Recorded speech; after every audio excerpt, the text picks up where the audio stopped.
الحمد لله نحمده ونستعينه ونستغفره ونؤمن به ونتوكل عليه ونعوذ بالله تعالى من شرور أنفسنا ومن سيئات أعمالنا إنه من يهده الله فلا مضل له ومن يضلل فلا هادي له نشهد أن لا إله إلا الله وحده لا شريك له ونشهد أن نبينا وحبيبنا محمد رسول الله نشهد بأنه بلغ الرسالة وأدى الأمانة ونصح الأمة وكشف الله به الغمة وتركنا على المحجة البيضاء ليلها كنهارها لا يزيغ عنها إلا هالك اللهم صل وسلم وبارك عليه وعلى آله وأصحابه ومن تبعه بإحسان إلى يوم الدين وبعد.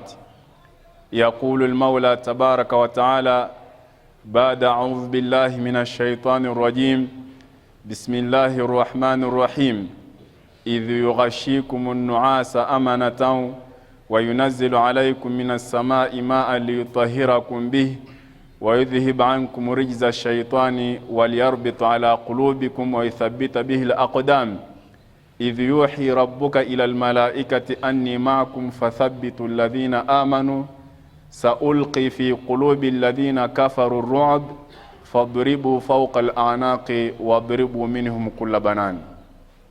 صدق الله العظيم وصدق الرسول النبي الكريم ونحن على ذلك لمن الشاهدين والشاكرين والحمد لله رب العالمين. Prezados irmãos e irmãs, bi'idhnillahi tabaraka wa ta'ala, o dia de hoje vamos nos recordar em torno de algumas lições de Ghazwat Badr al-Kubra, a batalha de Badr no Islã. Como é do vosso conhecimento que o mês de Ramadã, o Nabi sallallahu alaihi wasallam anunciou como sendo o mês de Baraka. Laqad adhallakum shahrun mubarakun. Chegou-vos o mês abençoado. E há dias dizíamos que esta bênção não é apenas na parte espiritual, não é apenas na multiplicação de recompensa nas ações praticadas durante este mês. Como sabemos todos que uma ação facultativa neste mês de Ramadã, Allah subhanahu wa ta'ala atribui uma recompensa de uma ação obrigatória.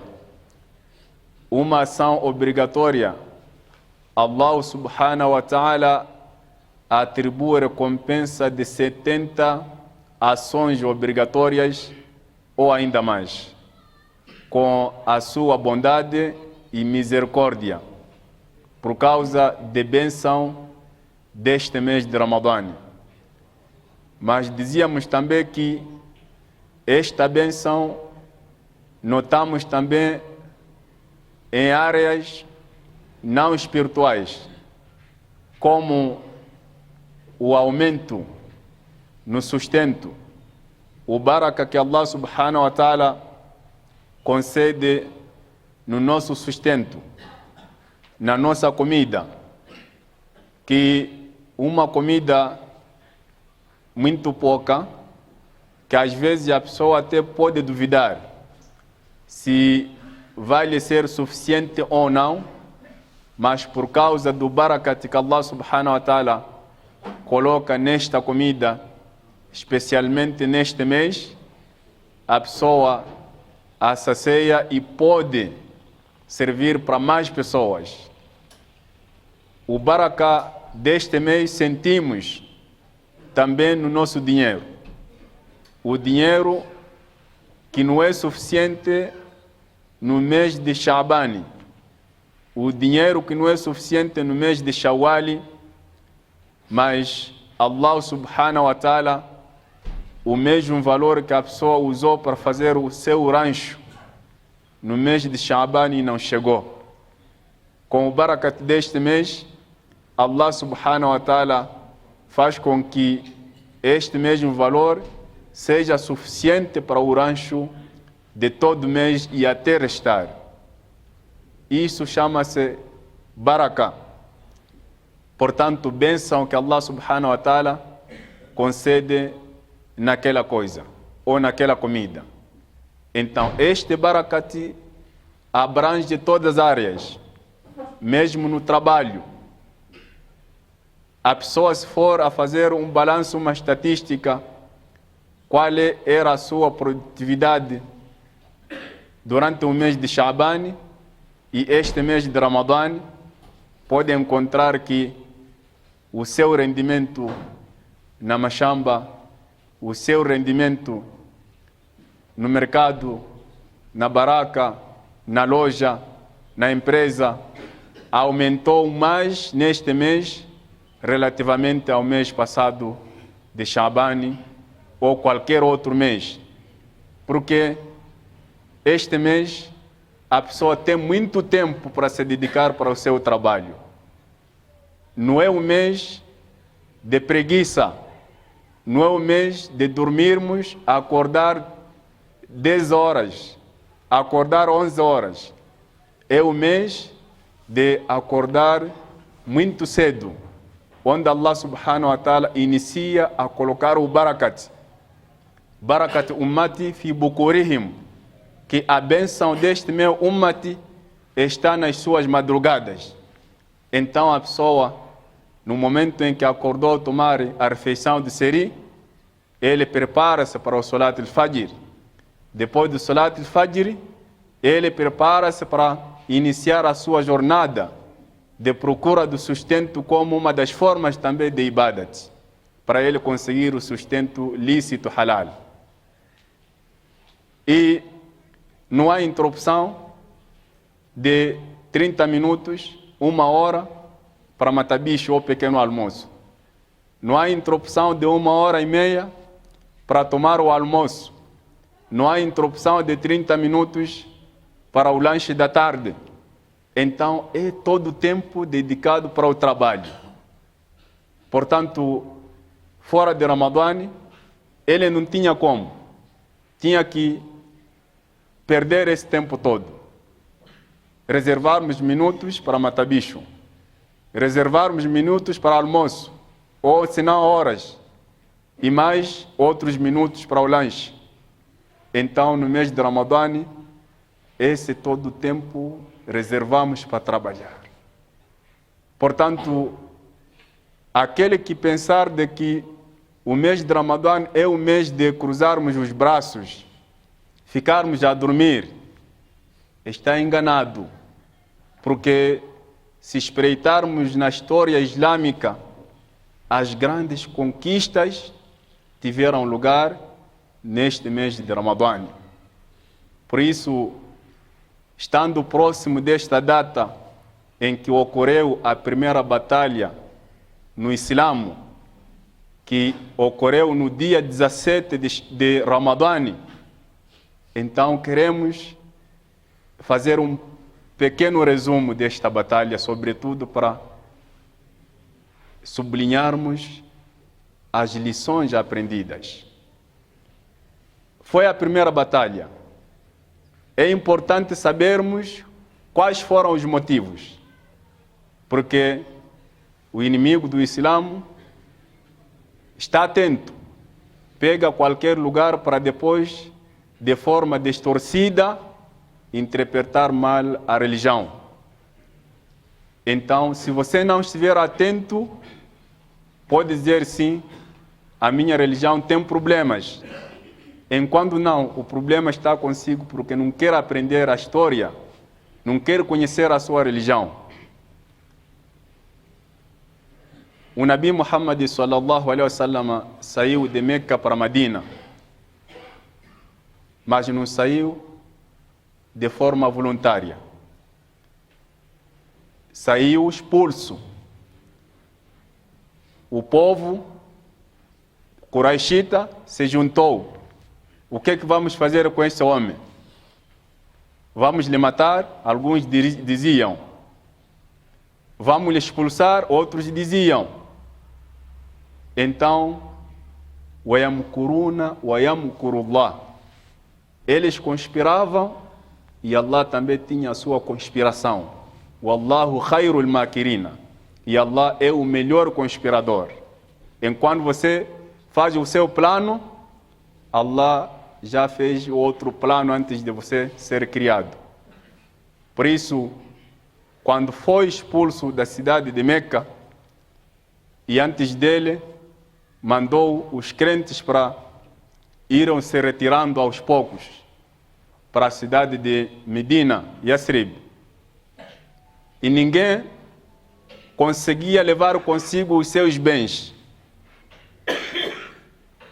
Os bens ficavam para trás, eram arrancados e tudo aquilo ficou nas mãos do inimigo. Depois, eles venderam o lucro desse negócio ilícito.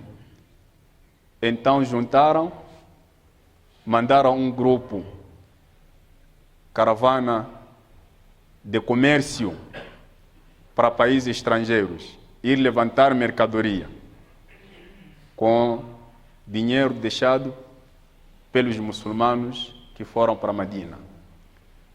Nabi Muhammad sallallahu alaihi wasallam, quando tomou conhecimento, disse para os seus companheiros: a caravana de Quraish, que foi levantar mercadoria com nosso dinheiro, está prestes a voltar. Vamos interpelar no caminho deles, que é para recuperarmos os bens perdidos, embora não todos. Então saíram os sahabas, muhajirina, os answares também se juntaram, porque a causa era a mesma: apoiar o dini de Allah subhanahu wa ta'ala. Quando saíram, chegaram num ponto em que acabaram escutando uma notícia de que Quraishitas tomaram conhecimento do movimento que o Nabi sallallahu alaihi wasallam fez. Então desviaram a rota da caravana e a rota escapou. Tendo escapado a rota, ou seja, a caravana, por causa do desvio de rota, na cidade de Meca, a informação já tinha chegado para os grandes patrões de que o Muhammad queria arrancar os nossos bens. Então, vamos munidos para irmos defender os nossos bens. Mas pelo caminho também receberam a informação de que não, os nossos bens já escaparam. Então, vamos voltar. Abu Jahl,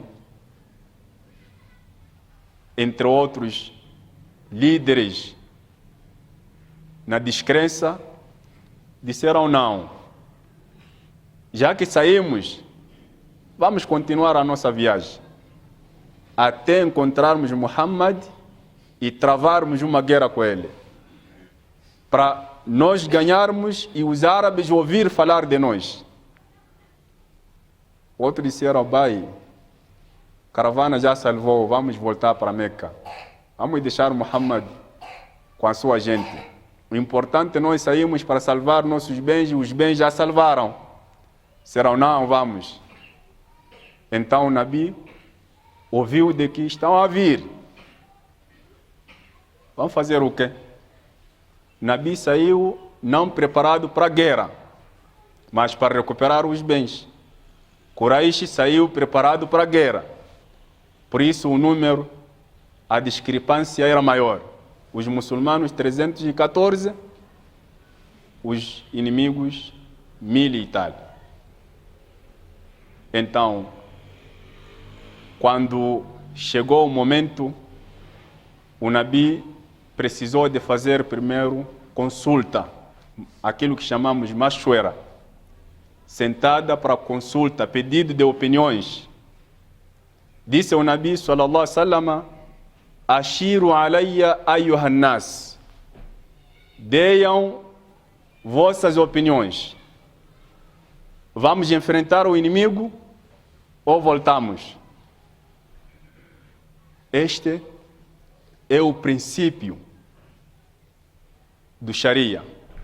Para qualquer tomada de decisão, deve-se voltar para a Shura, para o pedido de opinião.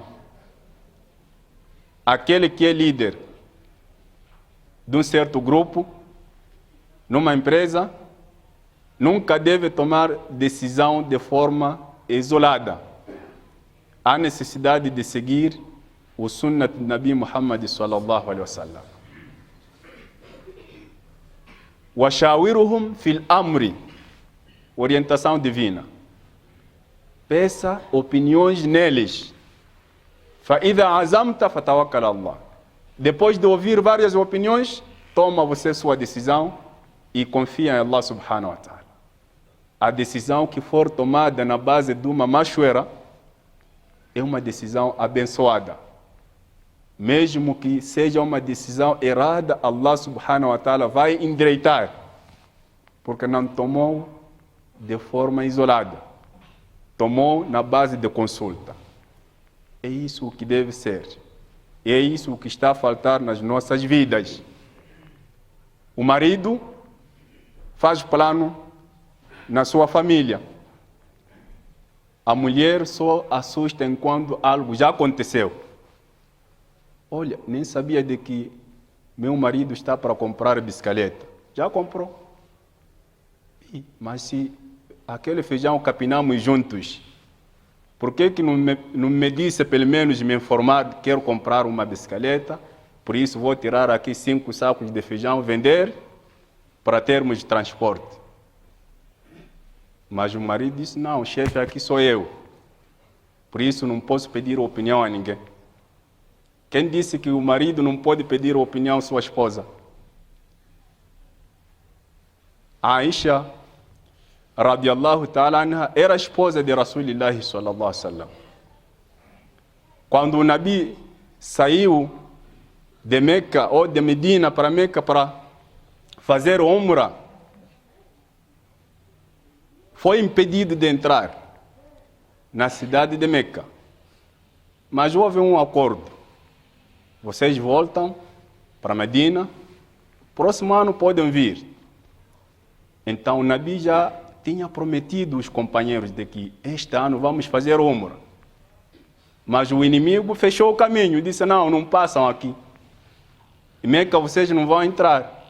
Mas fez-se um contrato. Podem voltar, no próximo ano podem vir. Nabi orientou para abater ali no caminho. Sahabas não estavam a cumprir. Estavam nervosos. Como é que Nabi aceita nós não entrarmos? Nós queríamos entrar. Nabi disse: cortem o cabelo. Abatam vossos animais, cortem o cabelo, vamos voltar para Medina. Ninguém quis ouvir. É a ordem de Nabi. Sahabas não querem cumprir. Então, o Nabi sallallahu alaihi wasallam entrou na sua tenda e disse para sua esposa: halakan nasu ya Aisha. As pessoas serão destruídas. Aisha perguntou por quê. Nabi disse: porque estão a negar a ordem do Nabi. Eu estou a ordenar e ninguém está a cumprir. E isso vai atrair a fúria de Allah subhanahu wa ta'ala. Então Aisha disse: olha, se é assim, a minha opinião é você, Nabi, levantar, não falar com ninguém, leva a sua faca, vai pegar o seu camelo ou seu animal, mata e depois chama o barbeiro, corta o seu cabelo. Hás de ver que as pessoas vão fazer o que você fez. Nabi disse: é? Aisha disse: sim, essa é a minha opinião. Então Nabi saiu, levou a faca dele, cumpriu aquilo. Abateu o animal dele, chamou o barbeiro, cortou-lhe o cabelo. Então, quase que os sahabas lutavam para cumprir aquela ordem que antes não estavam a cumprir. Decolaram seus animais, cortaram seus cabelos e voltaram para Medina. Quem salvou o Ummat da fúria de Allah subhanahu wa ta'ala foi uma mulher que deu uma opinião ao Nabi sallallahu alaihi wasallam. Então, o princípio de shura, pedido de opinião, é um princípio nobre que dá benção. Qualquer lugar que acontecer este princípio de shura, independentemente do lugar, é na família, é no trabalho, é na mesquita, é na madraça, é aonde, se existir o princípio de shura, então sempre haverá sucesso.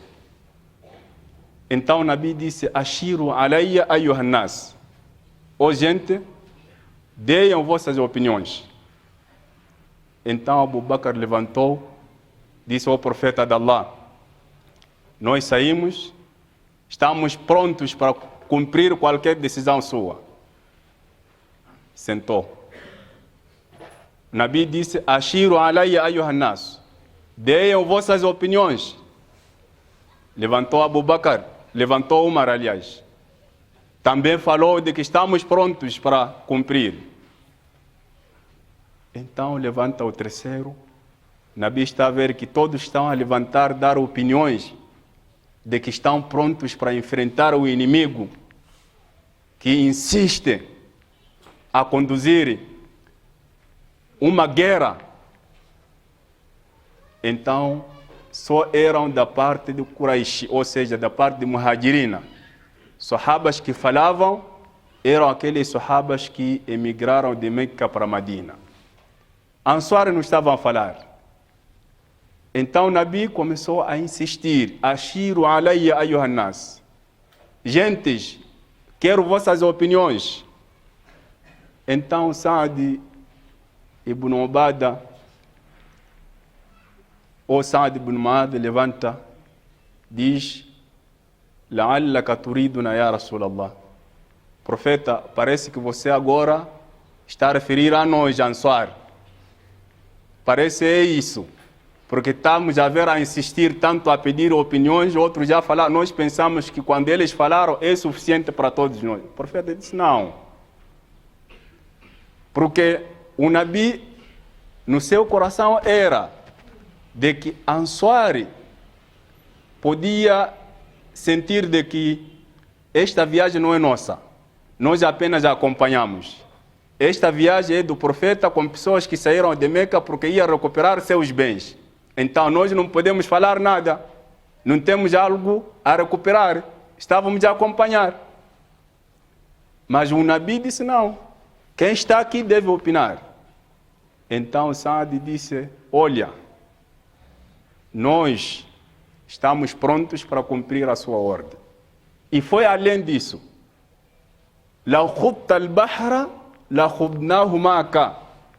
E se você decidir conduzir uma guerra em direção ao Mar Vermelho, atravessarmos o mar, não sei de que meio, estamos prontos para atravessar consigo. Então, o Nabi ficou com o coração aberto, de que agora o grupo todo está junto, de que temos que enfrentar o inimigo porque insiste a travar uma guerra conosco. Então, este é o primeiro princípio. O segundo princípio, ou seja, a segunda lição é a obediência. Quando o Nabi sallallahu alaihi wasallam dizia: façam isso, os sahabas estavam prontos para fazer. Não façam isso, os sahabas estavam prontos para parar. Este é que deve ser o nosso exemplo, a nossa forma de viver.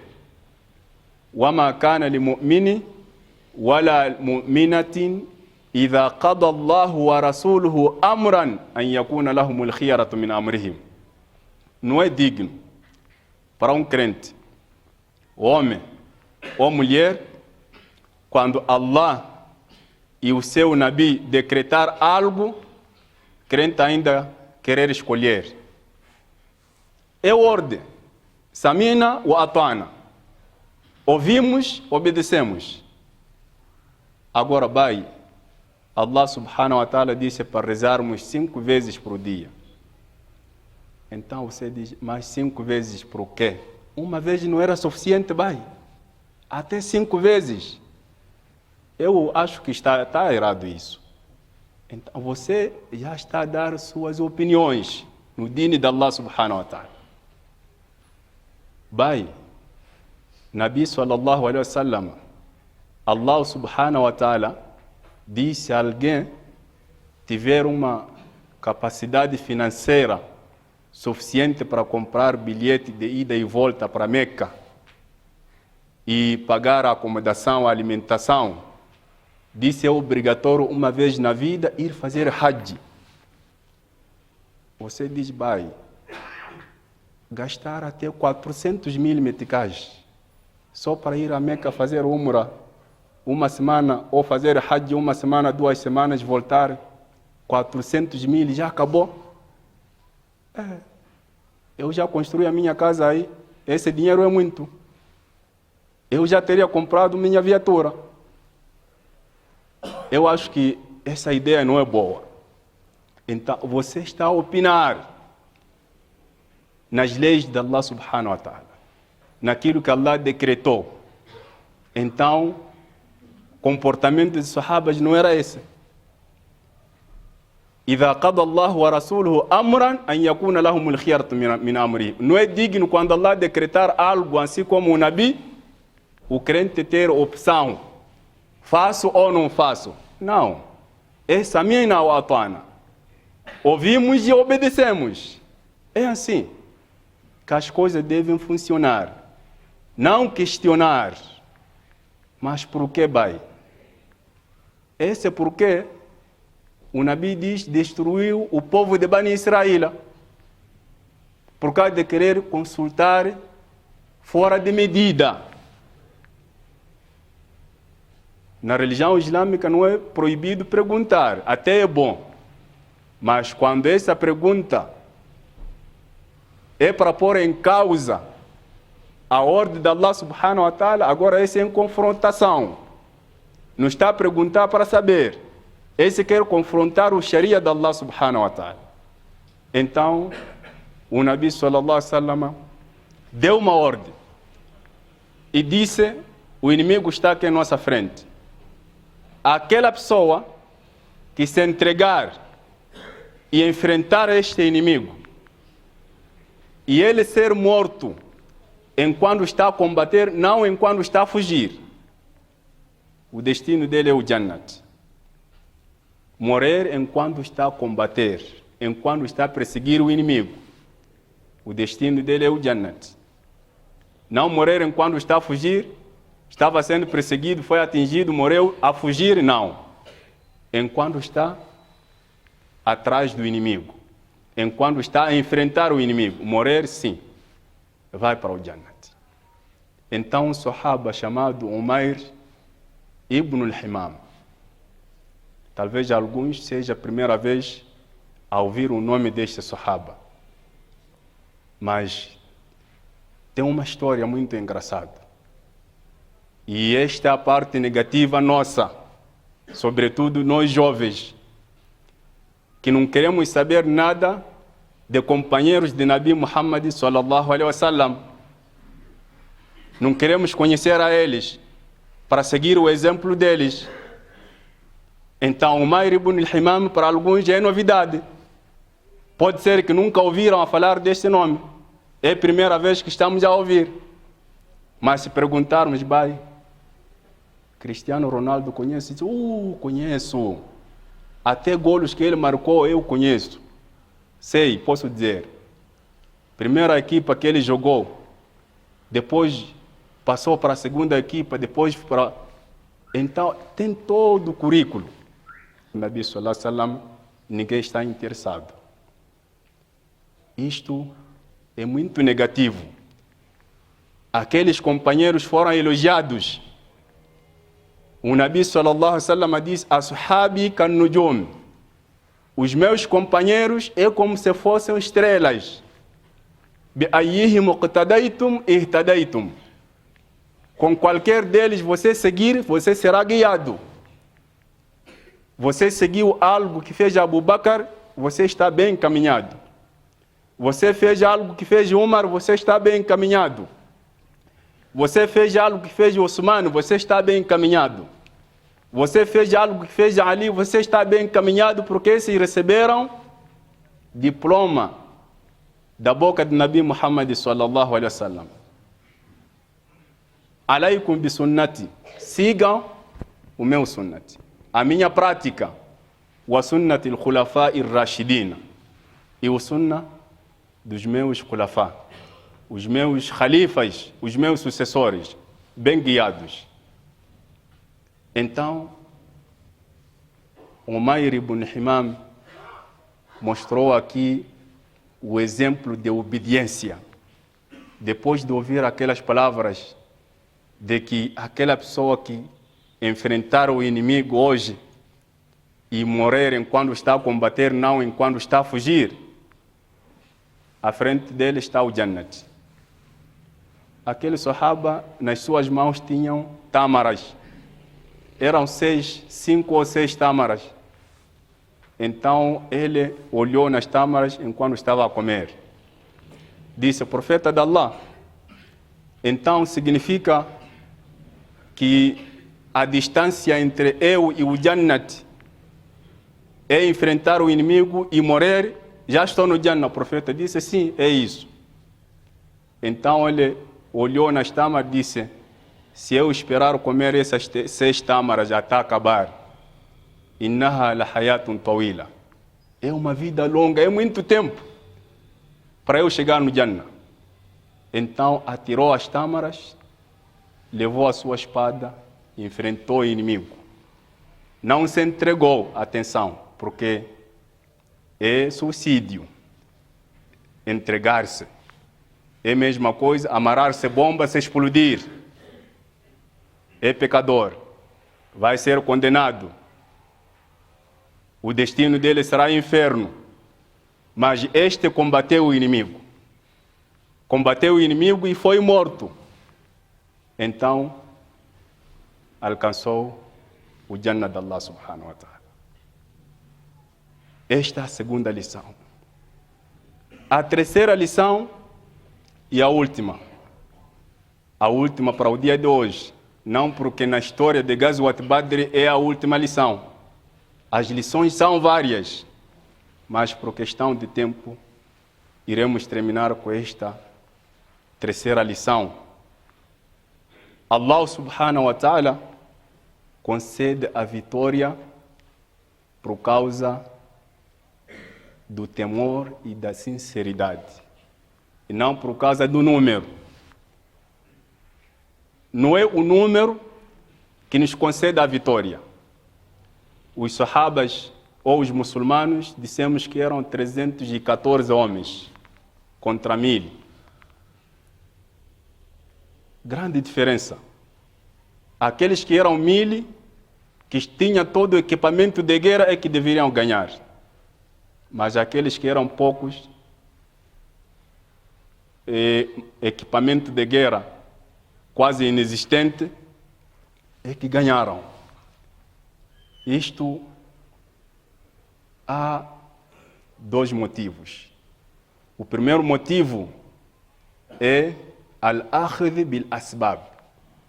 Al-akhd bil-asbab significa nós seguirmos o caminho, o meio, fazermos aquilo que é da nossa parte. Prepararmos-nos. Já estamos preparados? Sim. Falta a segunda coisa. Se já estamos preparados, o que é que falta? Depositarmos a confiança em Allah subhanahu wa ta'ala. Então, preparação e a tawakkul. Depositar a confiança em Allah subhanahu wa ta'ala. É isso que vai nos conceder a vitória. Portanto, não é o número que temos muita coisa. Não é possível perdermos com todo esse equipamento. Por isso, no Ghazwat Hunain, Allah subhanahu wa ta'ala inverteu o cenário. Os muçulmanos eram 12 mil exércitos. Então, um deles disse: "La nuglaba al-yawma min qilla." Vai, hoje não vamos ser derrotados, não somos poucos. Hoje somos muitos. Está se vangloriar ou está se orgulhar com o número. Aquele tempo, reunir 12 mil homens não era coisa pequena. Fechou o deserto, exército muçulmano. Então houve alguém que se orgulhou. La nuglaba al-yawma min qilla. Hoje não vamos ser derrotados porque não somos poucos. Allah no Corão, no Surat At-Tawbah diz: "Wa yawma Hunainin idh a'jabatkum kathratukum." O dia de Hunain vocês se orgulharam com o número. "Falam tughni ankum shay'a." E em nada vos beneficiou. وَضَاقَتْ عَلَيْكُمُ الْأَرْضُ بِمَا رَحُبَتْ ثُمَّ وَلَّيْتُمْ مُدْبِرِينَ. A terra ficou pequena quando a guerra começou, então o inimigo venceu. Os muçulmanos fugiram. Isso por causa do orgulho, pensando que é o número que nos faz vencer. Mas não é o número. É a preparação, o taqwa, o temor em Allah subhanahu wa ta'ala, depositarmos tudo nas mãos dele. Porque Allah diz: "Wama ramaita idh ramaita, walakinna Allah rama." Quando você pensa que você que está a atirar, não é você, é Allah que está a atirar. Por isso, naquela batalha, houve relatos de que Allah enviou malaika para combater ao lado dos muçulmanos. Por isso venceram, Allah estiveram com eles. Agora, quando se orgulharam com o número, no Ghazwat Hunain, perderam. Então, aqui está a lição. Se um estudante, por exemplo, ele quer ser melhor na faculdade, na sua escola, não deve se orgulhar porque ele tem melhores condições. Eu posso pagar todos os professores passar. Eu pago mesmo o diretor. Vou tirar a melhor nota. Não vai passar por mérito. E isso não significa passar. Para um estudante passar é preciso al-akhidh bil asbab. Ele preparar-se, estudar dia e noite. Já estudou, sim. Agora falta outra coisa: depositar a confiança em Allah subhanahu wa ta'ala. Essas duas coisas devem andar juntas. Por isso, quando alguém só leva uma única coisa, também não vai chegar longe. A pessoa não se preparou, só diz: "Vai, eu confio em Allah subhanahu wa ta'ala. Amanhã temos exame, estuda lá." Eu deposito a minha confiança em Allah, Allah vai nos ajudar. Também não vai dar certo. Esse deixou de estudar, Allah não vai lhe ajudar. Aquele que estudou e depois não depositou a confiança em Allah também não vai lhe ajudar. Então, essas duas coisas devem andar juntas. A pessoa chegou na mesquita, diz: "Bai, eu como estou na mesquita, meu carro, posso deixar aberto. Até a chave vou deixar aí mesmo na porta aí. Eu deposito confiança em Allah, bai, não há problemas. Comigo está tudo 100%, não falha nada." Então, deixou a chave na porta, ele entrou na mesquita para rezar. Quando está a sair da mesquita, o carro não encontra. A dizer que Allah é culpado. Allah não é culpado. Por isso orientava o Nabi, quando chegou aquele companheiro com o camelo dele, e perguntou ao Nabi de que: "Ya Rasulallah, atrukuha wa tawakkal ou aqilha wa tawakkal?" Deixa o camelo sem amarrar e deposito a confiança em Allah. Ou amaro e depois deposito a confiança em Allah. O que é melhor? O Nabi diz: "Aqilha wa tawakkal." Vai, leva a corda, amarra o camelo num dos pilares, depois você deposita a confiança em Allah. Então, duas coisas devem andar em simultâneo. Se falharmos, então falhamos tudo. Por isso, essas são algumas lições que aprendemos na batalha de Badr al-Kubra, que é a primeira batalha que os muçulmanos travaram na história da religião islâmica. Por isso, em outro nome chama-se Yawm al-Furqan. Yawm al-Furqan porque é o dia em que Allah separou entre a verdade e a falsidade. Por isso, o Nabi, uma das ações que ele fez naquele dia era, enquanto os muçulmanos estão a combater, ele permaneceu a fazer o salah, permaneceu a fazer dua e dizia: "Oh Allah, Nasruka, sua ajuda o dia de hoje. Se os muçulmanos hoje serem derrotados, Allah nunca mais será adorado na face da terra.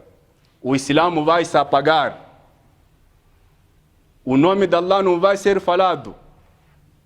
Porque era a batalha decisiva e era a primeira batalha. Por isso, é importante conhecermos essa história e as causas, os motivos para alguém não vir interpretar de forma errada, dizer que o Islã assalta bens de pessoas. Não é assim. Ia recuperar os bens de Muhajirina que saíram de Meca para Medina. E aconteceu no segundo ano de Hijra, no dia 17 do mês de Ramadã, como o dia da manhã. Portanto, que Allah subhanahu wa ta'ala nos dê a compreensão e incuta essas lições na nossa vida e nós traduzirmos na nossa prática para se beneficiar, assim como se beneficiaram os primeiros. Wa jazakumullahu khaira wa akhir da'wana alhamdulillahi rabbil alamin. Wassalamu alaikum wa rahmatullahi wa barakatuh.